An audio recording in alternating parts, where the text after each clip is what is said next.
Okay, I think we can get started. So welcome everyone. I'm Vonda Brunsting. I work with the Initiative for Responsible Investment at the Center for Public Leadership in the Harvard Kennedy School. We're hosting this conference along with our colleagues at the London School of Economics Grantham Institute. And we have partners including the Principles for Responsible Investment and the International Trade Union Confederation. It's with great pleasure that I welcome everyone to session 4, Voice in Place, Worker and Community Perspectives on Financing the Just Transition. An essential component of the just transition is the active participation of workers and communities in climate strategies.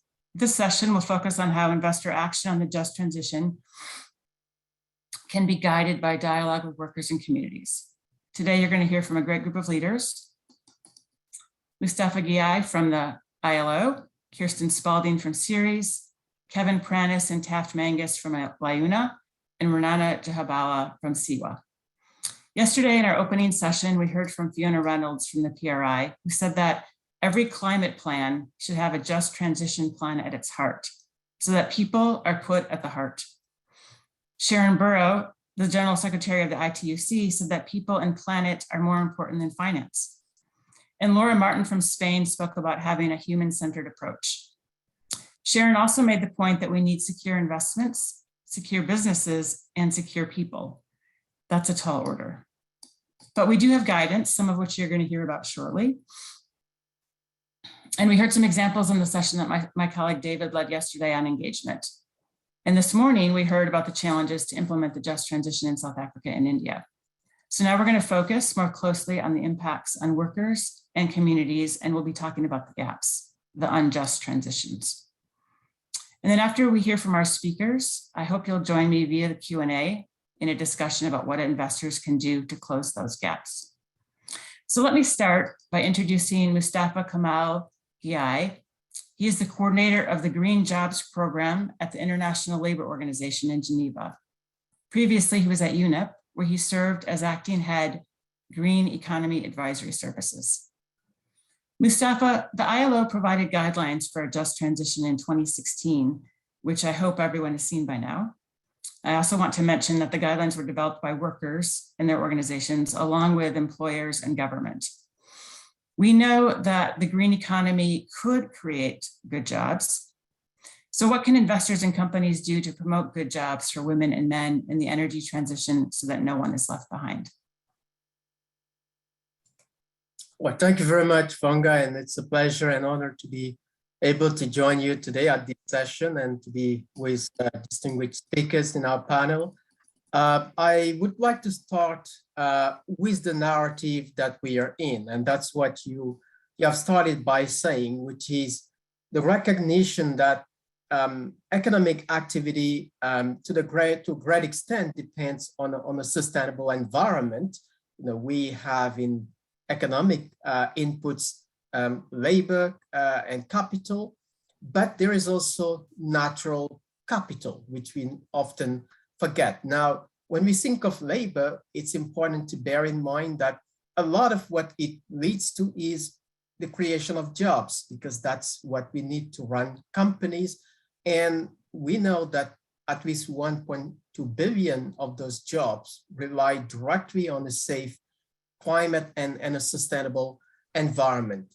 Now, moving towards a net zero will imply a deep restructuring of economic and labor markets.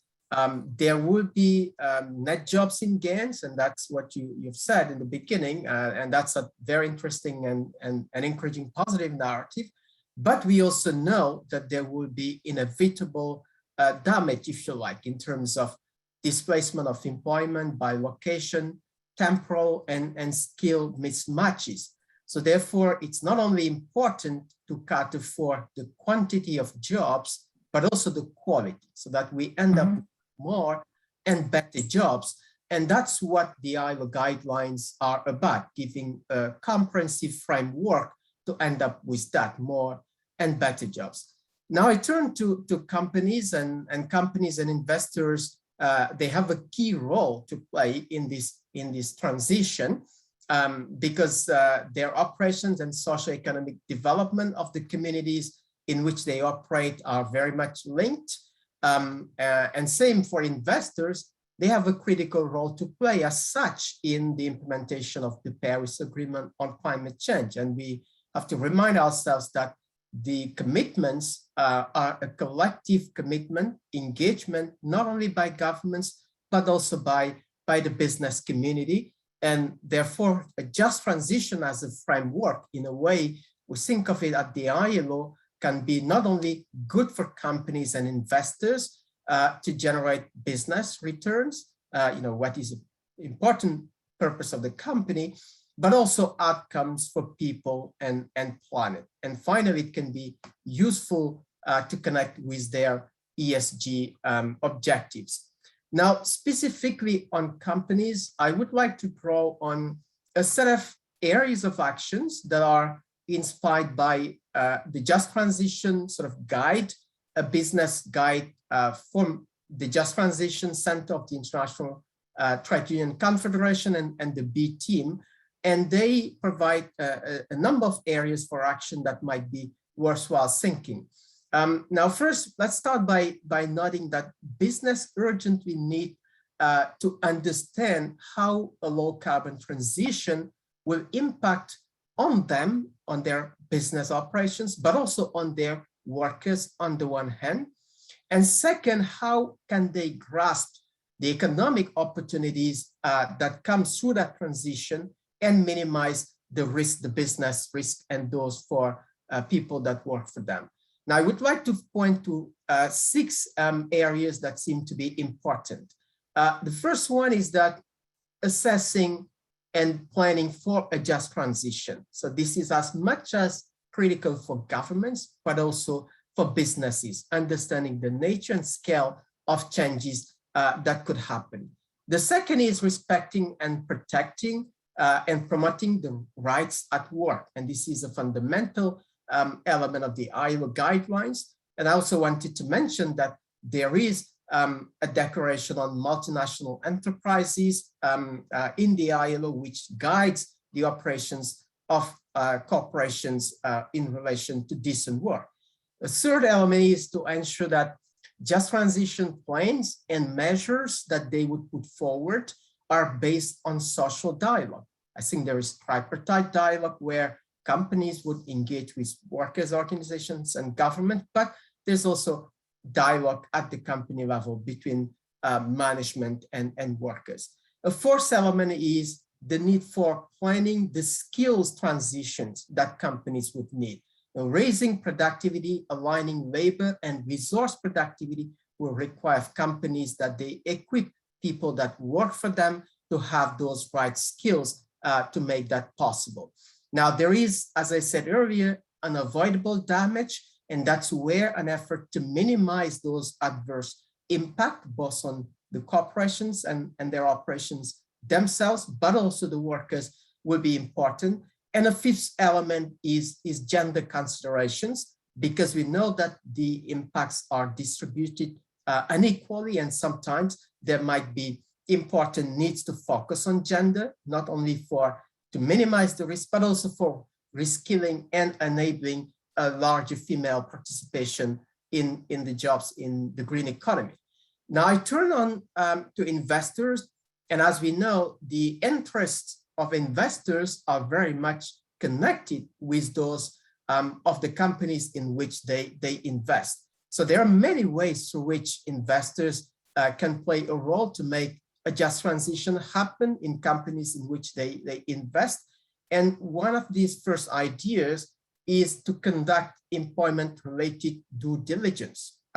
So we know that investors can help by analyzing a company labor policy, what transition policies they have, what are their policies for diversity and social dialogue. And so these are all areas in which those who invest in a company can influence corporate policies and practices. The second is about paying attention to reinforcing social dialogue and the quality of jobs that are created in those companies, in the green sectors and activities that are related to the green economy, and to do that bearing in mind international labor standards that also apply to corporations.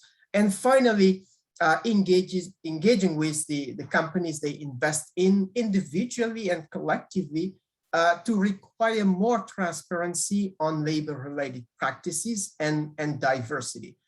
They can, for instance, advocate for making sure that social considerations are being included alongside with environmental and non-financial disclosure requirements. So this could be done mandatory ways or make it optional for companies. So finally, an important point to mention is that investors and companies can collaborate with other actors such as employers, local and regional governments in the areas where they operate, national governments and international organizations, because they can also be part of shaping the regulatory frameworks, including international regulatory frameworks in organizations like the ILO, the OECD, and other places where that regulatory framework is being crafted so that we have a stronger collective action and policy alignments. So these are some of the ideas that I wanted to put forward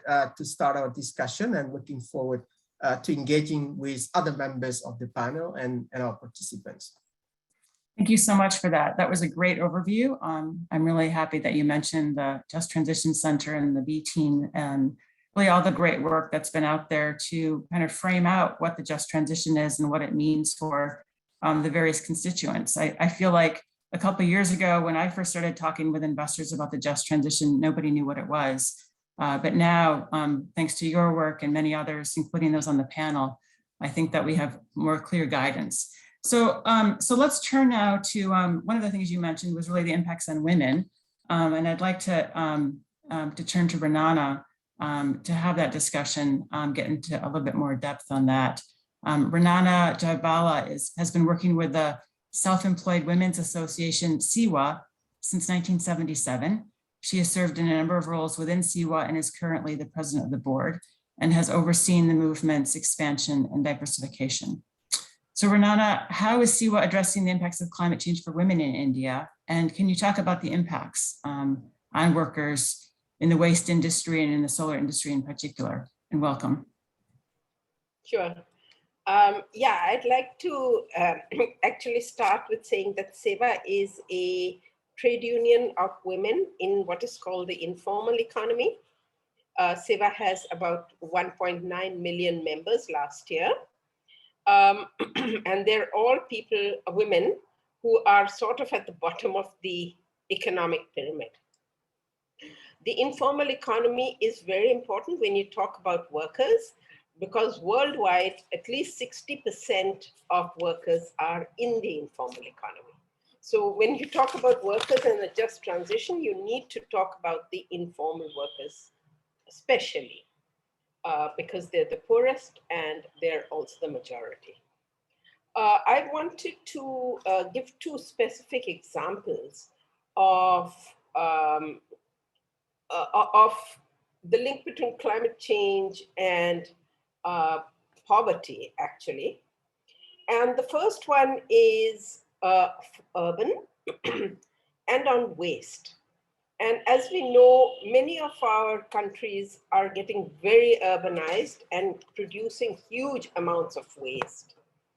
And this waste is usually handled by the city government, what we call the municipalities.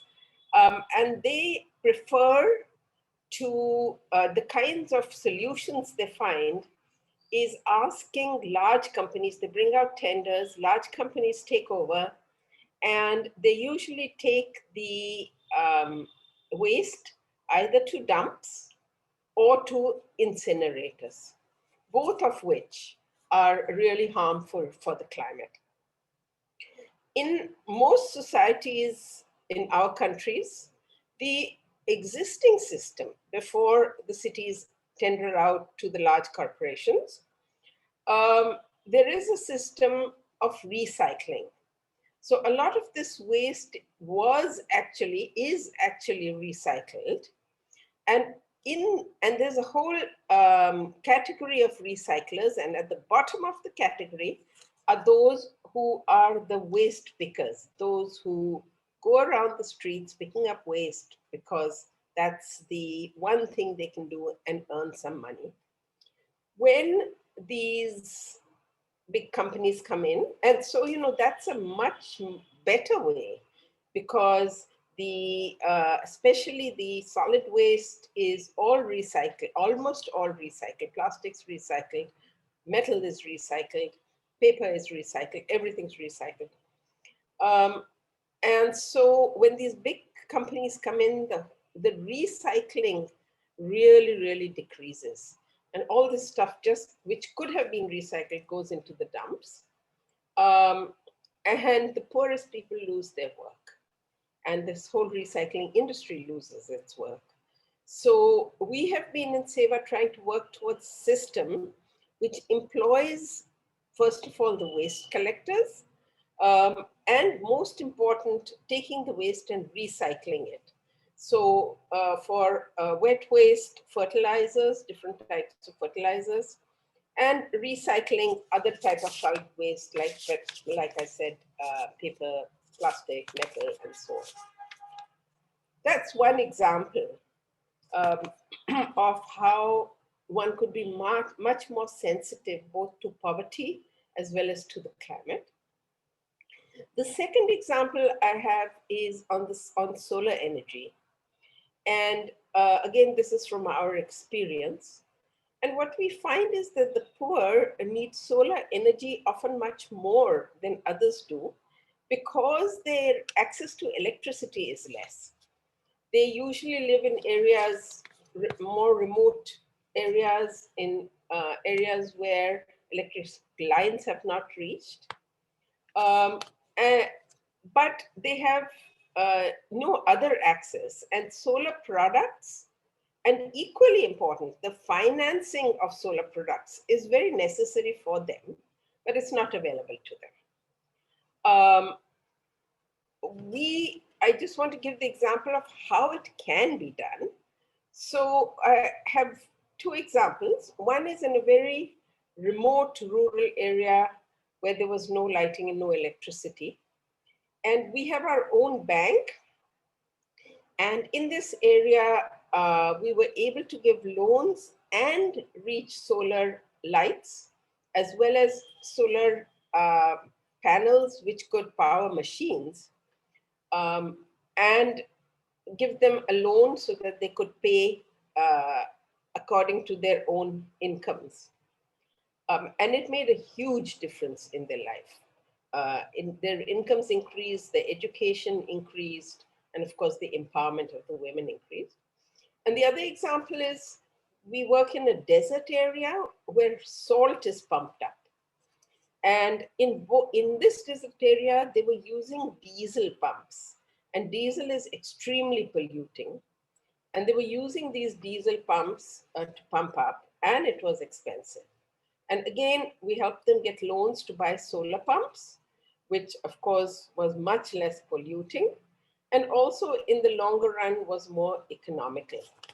So this was another example where if you really look at who are the poorest, where is the bottom of the pyramid, who are the poorer workers in the informal economy, rural and urban, it's not just a matter of one is a matter of protecting them from forces that are coming in to displace them, but also one finds that the methods that they use, like the waste collectors and the recyclers, is far more climate friendly.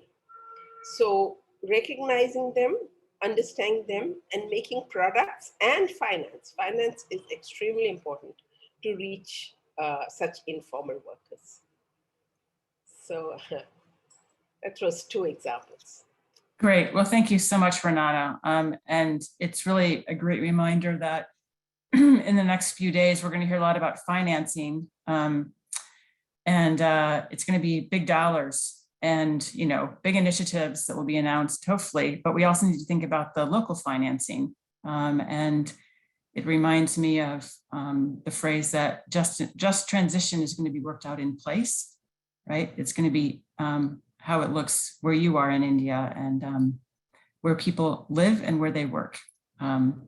So thanks for those stories and very welcome reminders of some of the unintended consequences too. I think your waste picker stories captured that well. So, so let's turn now to the US. Here we have a great resource with us from CERES. They've recently published, actually it may have been a year ago, time is sort of melded, the practices for just, equitable, and sustainable development of clean energy. And the report includes recommendations for the clean energy industry, developers, and investment managers. So CERES also, like the ILO's guidance, they develop these practices in dialogue with worker organizations. I think that's really important. And we have with us one of the main authors of the report, Kirsten Spalding. So Kirsten leads the CERES Investor Network and all investor initiatives.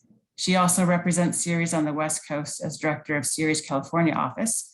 And prior to joining CERES, she served as chief deputy treasurer under California Treasurer Phil Angelides and director of the Treasurer's environmental financing authorities. So Kirsten, could you describe the guide and the practices and talk a bit about investors might use it and any background that you think would be helpful for us? Thanks for joining us.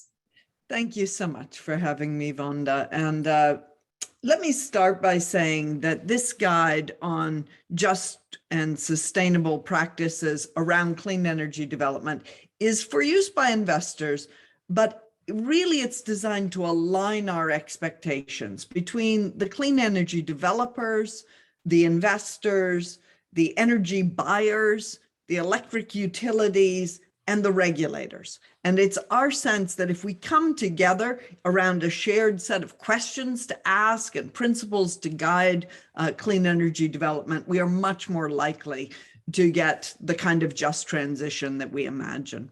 So we came up with 6 essential principles for the transition, 6 areas, I would say, of inquiry, not absolute answers to these questions, but areas that must be considered if these projects are really to thrive in places and for the benefit of both the communities and the workers who are involved, as well as for the benefit of the investors who seek the best possible risk-oriented return. So reducing the risk, ensuring that these projects go forward is the investors' core objective.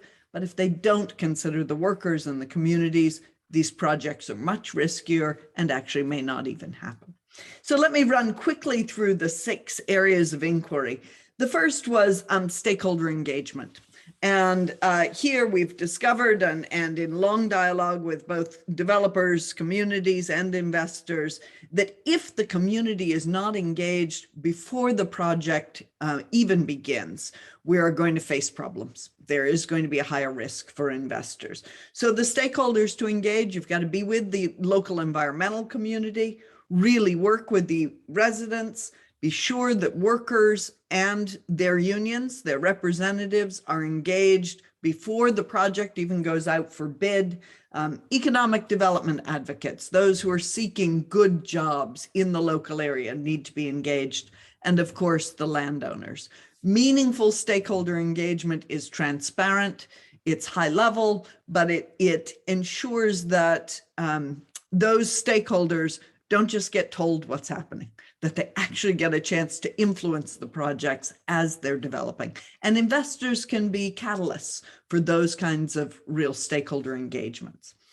The second area of inquiry is around protecting an efficient use of environmental resources. It seems obvious maybe that a clean energy development, a clean energy project is producing environmental benefits, but there can be unintended consequences. And the siting of the project, the ways that species, soil, water, the engineering and the construction choices about how and where to put these projects really matter. So considering those environmental consequences beyond the benefit of clean energy will make sure that the projects, again, can go forward with full community support and that they're really going to, in the long run, in the life cycle approach to the development, be best for the communities and the places that are advancing these projects.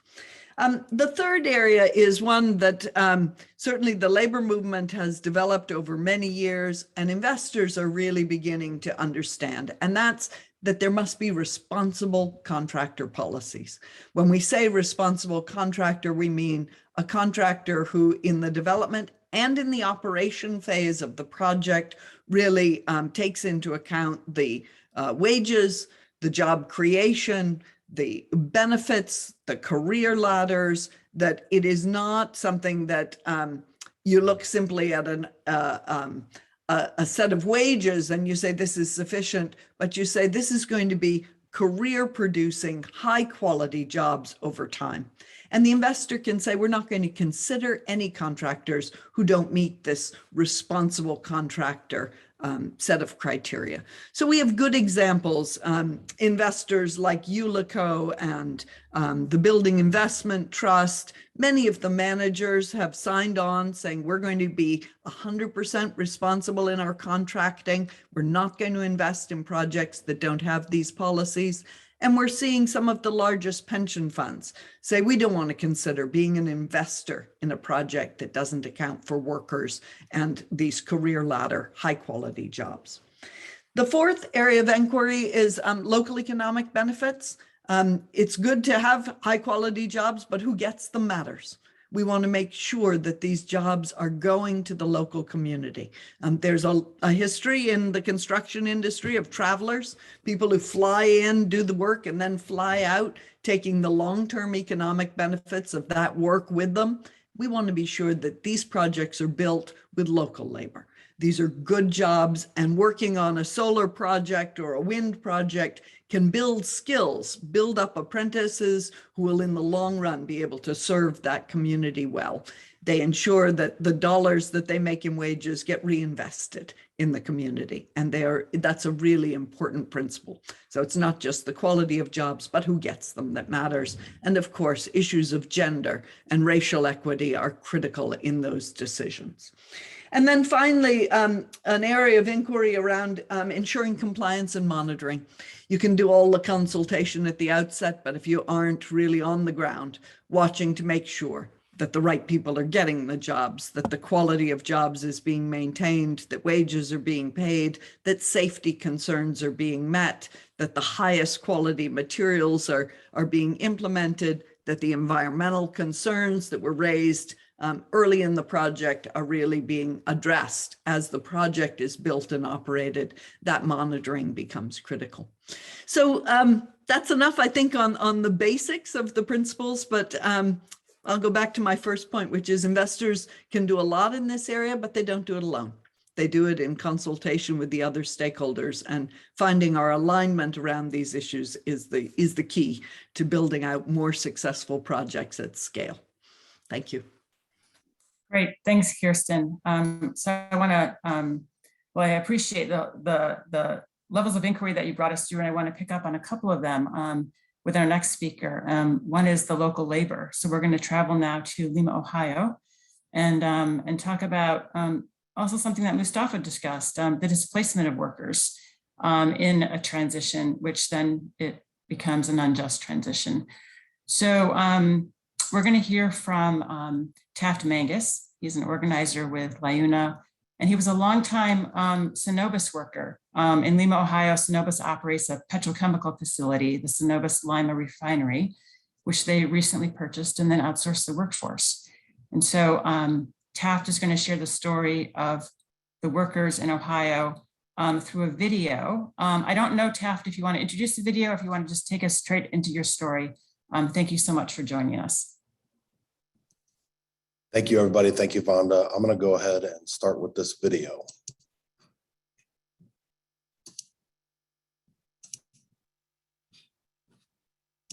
My name is Taff Mangus. I live in Lima, Ohio. I'm a 14-year member of the Labor's International Union of North America, and I work out at the Synovus Lima refinery.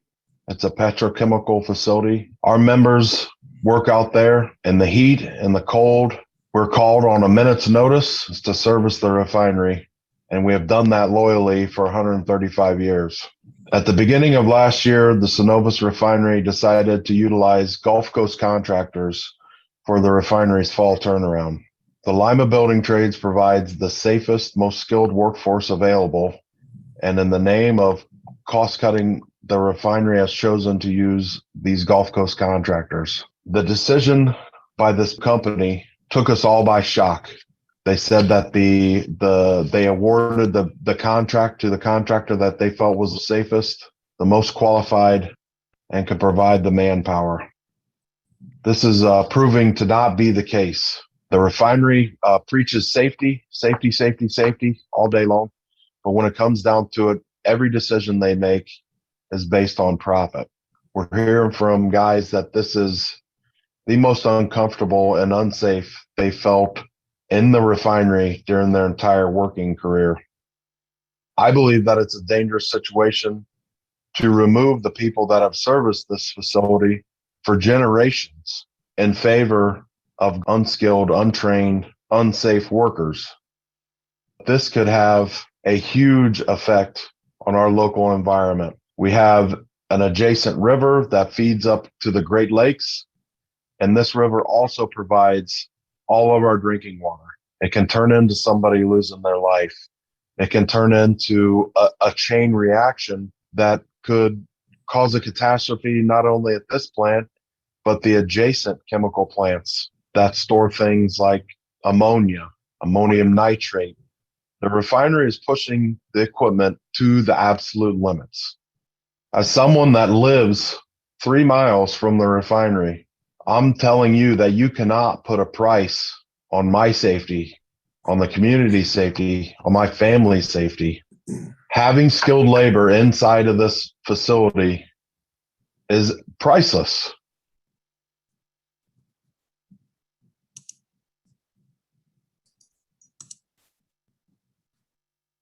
Great. Thanks for that, Taff. So can you share a little bit more about the impact that this has had on you and the impact it's had on the community in Lima? I pronounced it wrong. Sorry about that. That's all right. It gets confused with Lima and Lima a lot. I spend quite a bit of my time volunteering in the community, and I find it very fulfilling, to help my fellow man.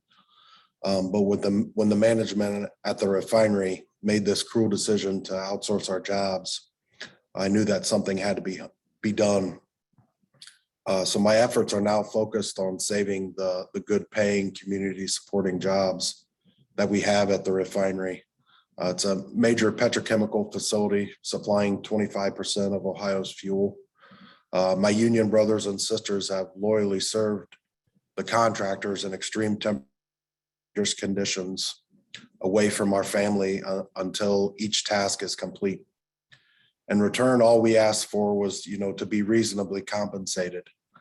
Cenovus recently purchased the facility from Husky Energy, and they're using a profit-driven model to slash labor and maintenance costs, operating the equipment past its safe service life, while at the same time exposing workers and the local environment to chemicals like benzene, sulfur dioxide, hydrogen sulfide.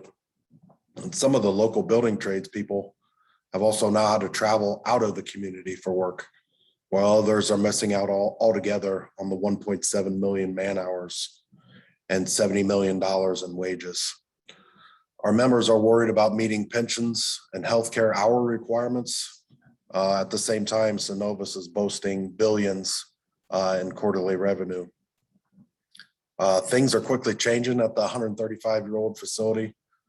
Like we said, manpower for this year's outage is now supplied by 3,000 unskilled non-union contractors from the Gulf Coast that are only here to make a buck and do not comprehend the investment that local workers have made across generations to keep the facility operating as safe as possible.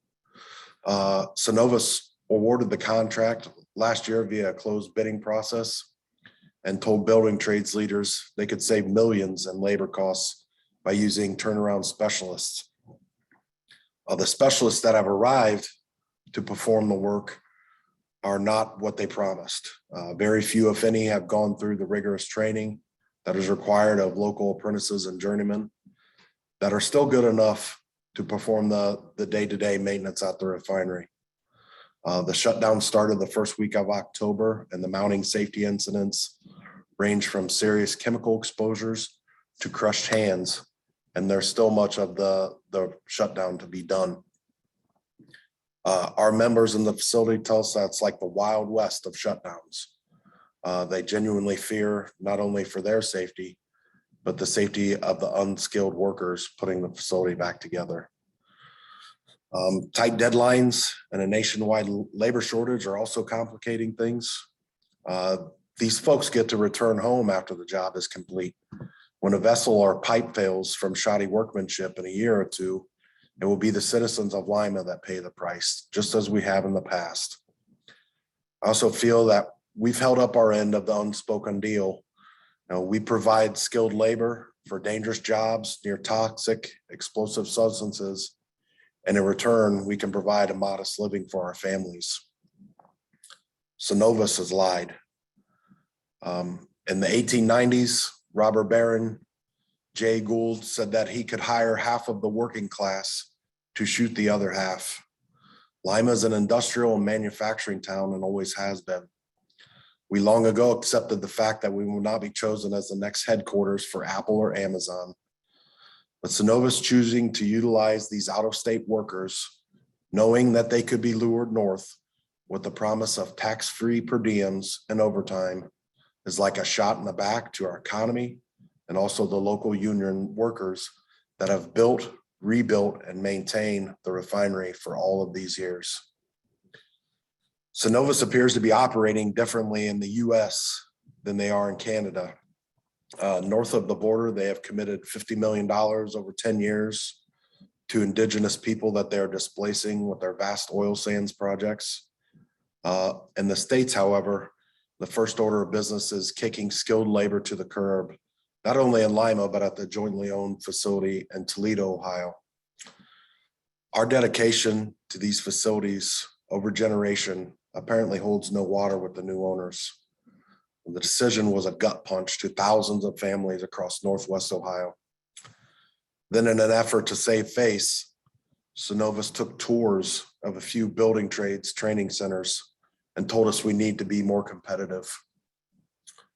The members of the various trade unions that perform the maintenance work and who go through accredited apprenticeships and thousands of hours of on-the-job training are now left without work and benefits. We are not asking for a handout.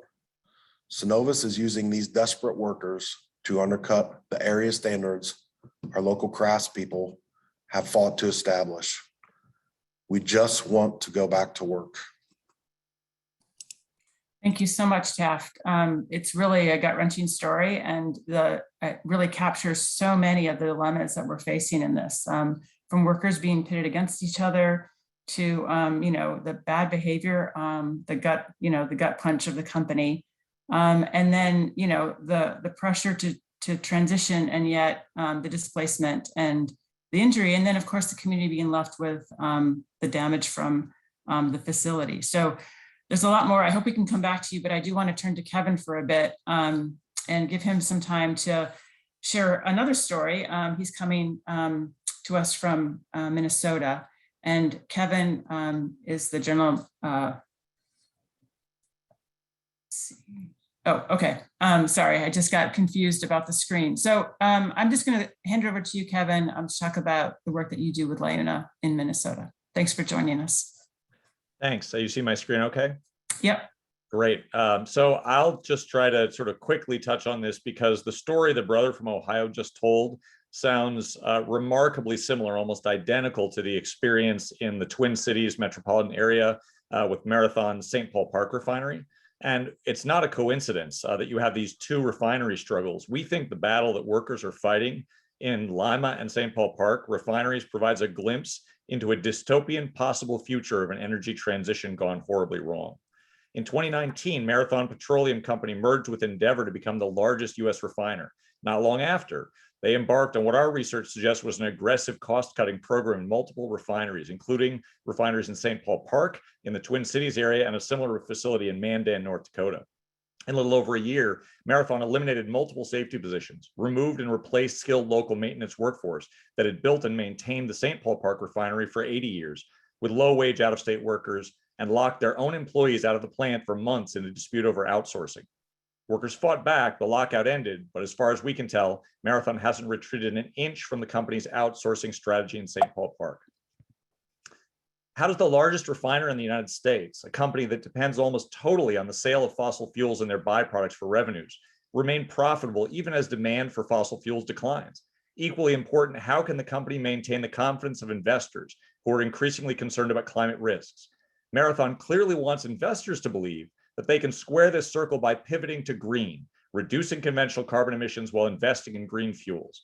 But as far as many refinery workers and neighbors are concerned, Marathon's alternative investments are just window dressing, concealing a dangerous gambit to maximize profits by maintaining production of fossil fuels and running facilities on the cheap until the wheels fall off.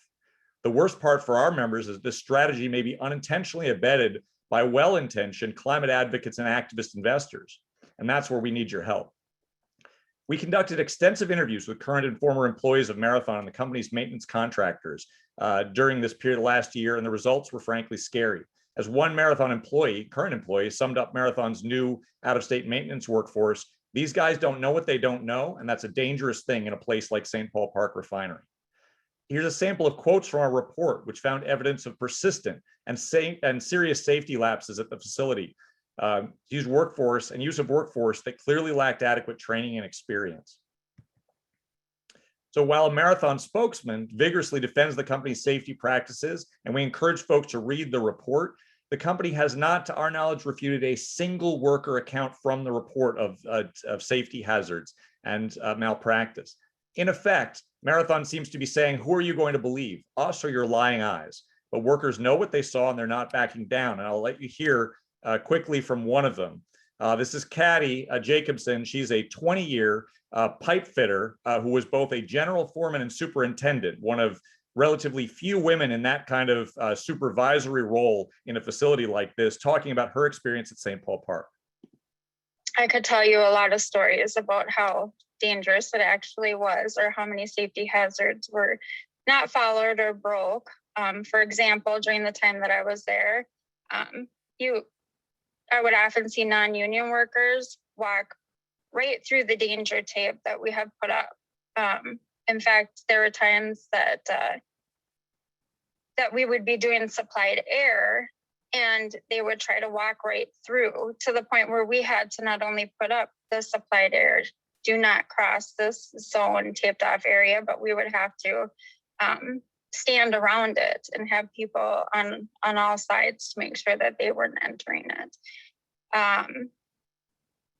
There was also insecure or improperly installed blinds on vessels. A blind was put in place during turnaround to be able to do the regen or to isolate lines, and when they would be installed by some of the other contractors that had come in for turnaround that weren't qualified, they wouldn't have long enough studs, the nuts wouldn't be tight. I mean, to the point where you actually were able to see a gap or air, like light all the way through. It wasn't sealed at all. The tags would be burnt off, and we'd get called to come back and have to, turn or rehook up the vessel to be able to operate. And we would be in complete awe because it was so terrifying that it was never tight. I mean, had somebody walked up on that catwalk, they could have been burned very badly. So that gives you just an idea of what we're facing here.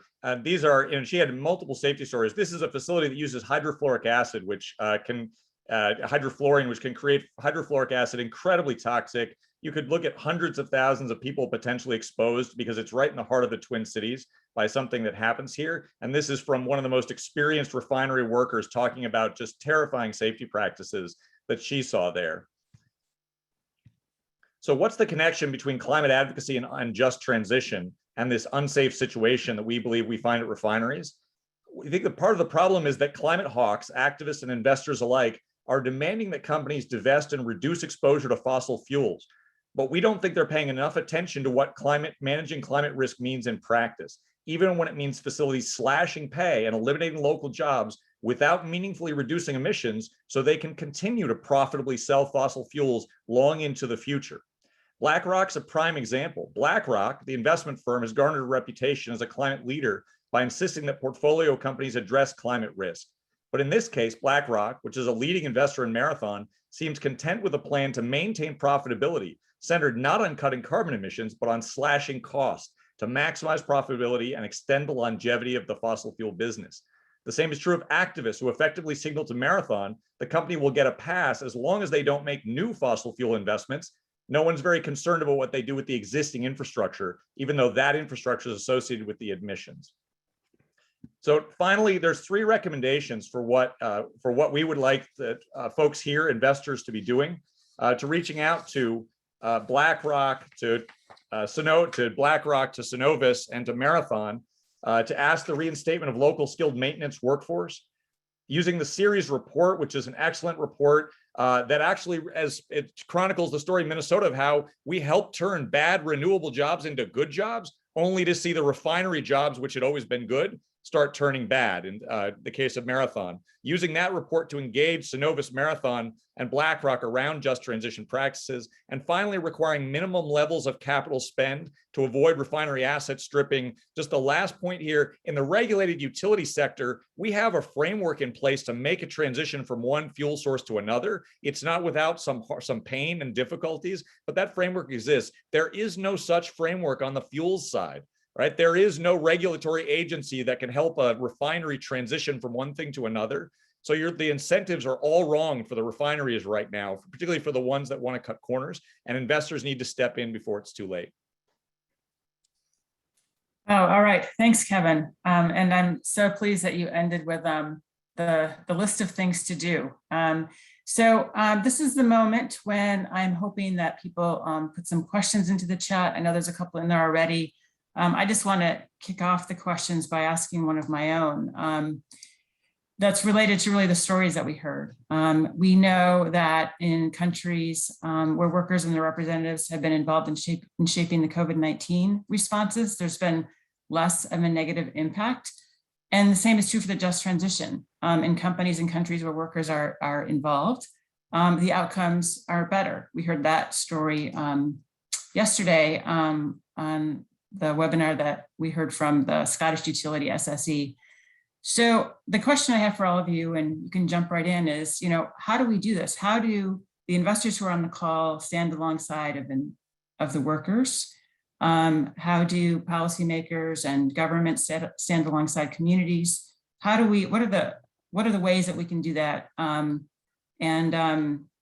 think anyone could answer the question.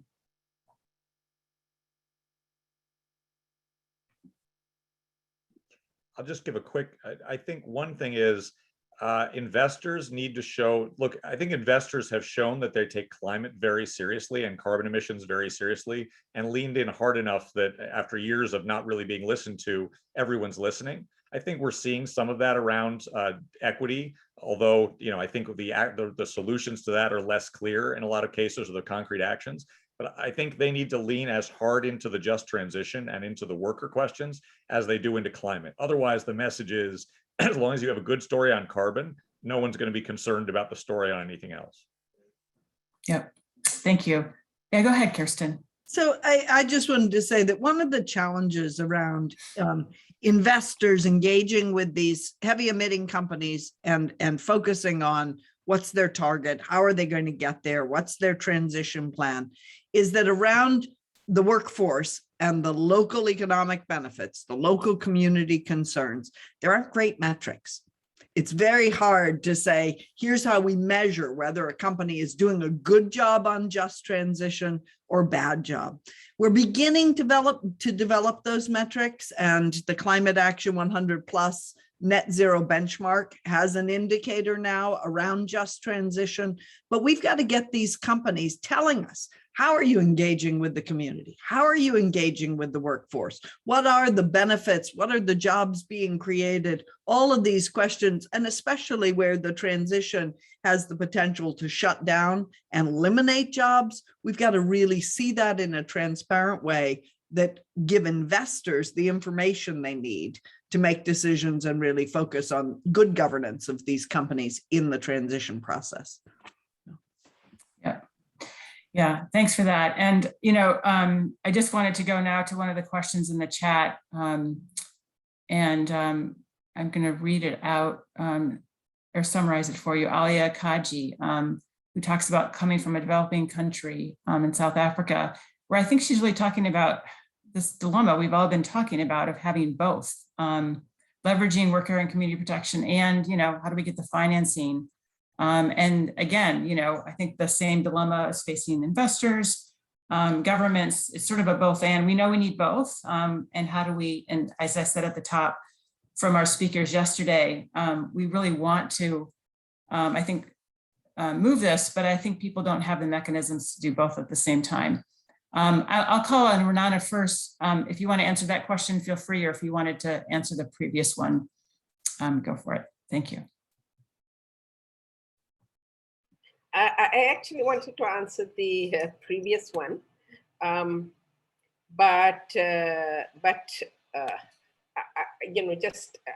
just going to use our own experience, which is both for the previous and a little bit for this question that Alia has asked. For the previous, the issue, I think what we find is that it's absolutely necessary to keep highlighting in all ways, politically mobilizing, especially if you're a trade union, you mobilize and you make noise about it. The issues that are emerging, like I told you about the waste collectors, there's a lot of finance coming in. Some of it is international finance, because the international finance invests in these big companies, which are then dumping the waste or putting them into incinerators. So I think it's very necessary to keep on talking about making a fuss, mobilizing people especially to say that this is harming us on the one hand. On the other hand, I think we should also be proposing solutions, because even the companies that are financing, if you give them a possible other solution, not always, but sometimes they do tend to invest in those smaller solutions rather than the very big solutions. So mobilize and make a big noise on one side and give solutions on the other. Yeah, that's great. Thank you. Moustapha, go ahead. Thank you. I think there is certainly a role for regulatory frameworks, and I think that's where public policy also has to be part of the picture. A number of countries have made a commitment to put forward national plans and strategies for a just transition, and these were based on very specific elements of social dialogue, reskilling of the workforce, having social protection in place. So therefore, one must remember that it is part of the obligations under the Paris Agreement. The agreement speaks of the imperatives of a just transition of the workforce and a creation of decent work. So countries that have signed on to the Paris Agreement have that obligation. And obviously, we're not advocating regulatory diktat from governments, but there is a process of social dialogue, working with corporations, with employers' organizations and workers' organizations to give effect to those commitments from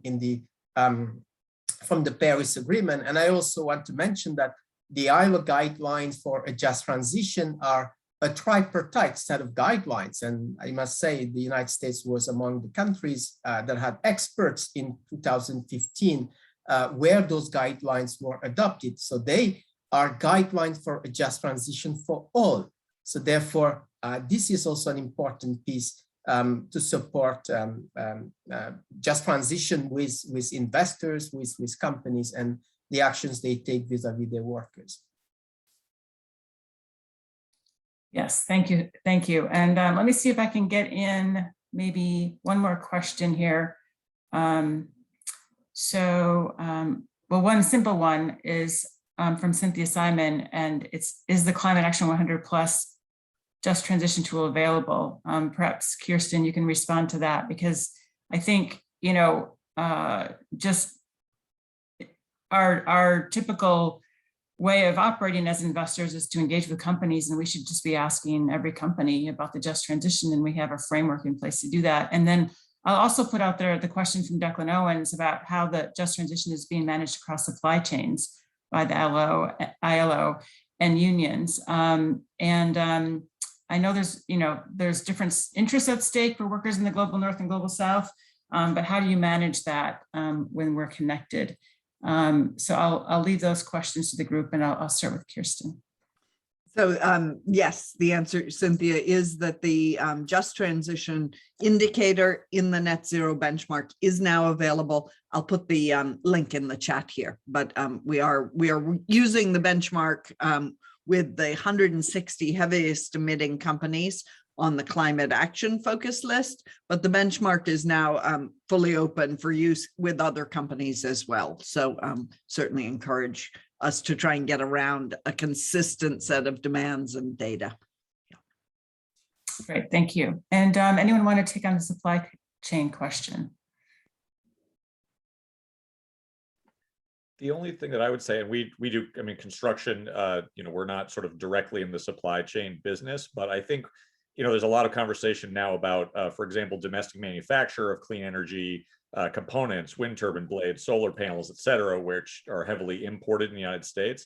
And while everyone doesn't have the same interests in terms of sort of what we would consider offshoring or onshoring of production, I think there's a common interest in raising scrutiny about labor standards and labor conditions, because I think practically that will both help sort of preserve some US industry, but also help raise standards elsewhere in the world, because I don't see us producing all of our own solar panels, for example, anytime in the near future, you know, maybe ever. And so I think there's a lot, you know, again, focusing attention on the abuses and on the failure to uphold high standards, I think could be beneficial across multiple countries if we work together to put those stories out there. Great, thanks, Kevin. Yes. So I could keep talking with all of you for a much longer period of time, but we have to close up. But I wanted to give anyone a chance to just offer any final thoughts as we go into the climate talks. Well, not us, or some of us perhaps. What are the messages that you want to be heard, and any stories from your home locale that you want to make sure get lifted up?